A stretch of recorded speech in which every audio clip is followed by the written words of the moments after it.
Sikat na komedyante, inaming may HIV. Labis ay kinagulat ng maraming netizen ang revelasyon ng sikat na komedyanteng ito.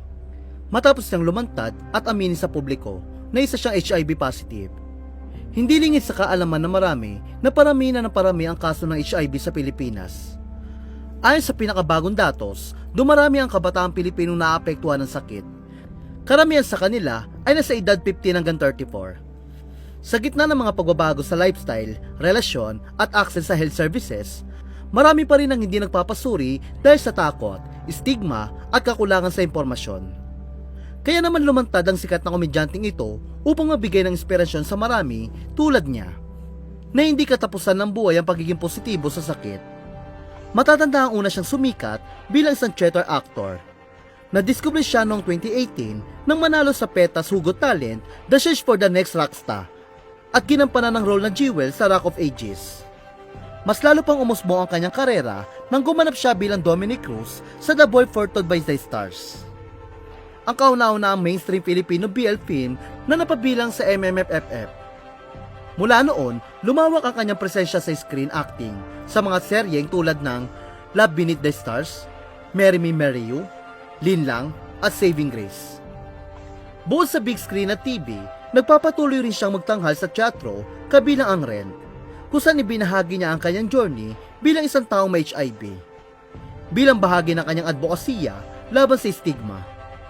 Inamin nga ng kapamilya actor na si Adrian Lindayag na may HIV siya o Human Immunodeficiency Virus. Sa panayam sa kanya kamakailan, ibinahagi ni Adrian na maging siya ay labis na nagulat na malaman ang kanyang diagnosis. Bukod dito, aminado si Adrian na nahirapan siyang tanggapin at aminin ang kanyang kalagayan. Aniya, piling ko kasi na lying by omission, merong bahagi ng sarili mo na parang hindi mo na shinare.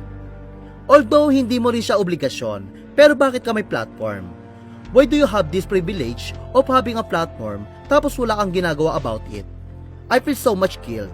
Along with the guilt, there's a shame. Ngunit sa kabila nito, hindi umano siya nawala ng pag-asa at mas sinigurado niyang palakasin ang kanyang immune system. Naging malaking tulong sa kanya ang suporta ng kanyang pamilya, lalo na ang kanyang asawang si Michael Jashaw.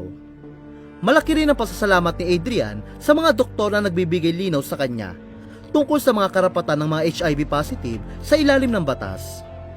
Aniya, the doctors were also very comprehensive in a way that they also educate me with the HIV law, na hindi ko kailangang i-disclose yung status ko sa trabaho, hindi ko kailangang i-disclose yung status ko sa kahit na sino. Sa uli, hinimok niya ang publiko na itigil na ang paglalagay ng stigma, takot at kahihiyan sa usapin ng HIV. Imbis na manghusga, mas mahalagang magbigay ng edukasyon at pangunawa.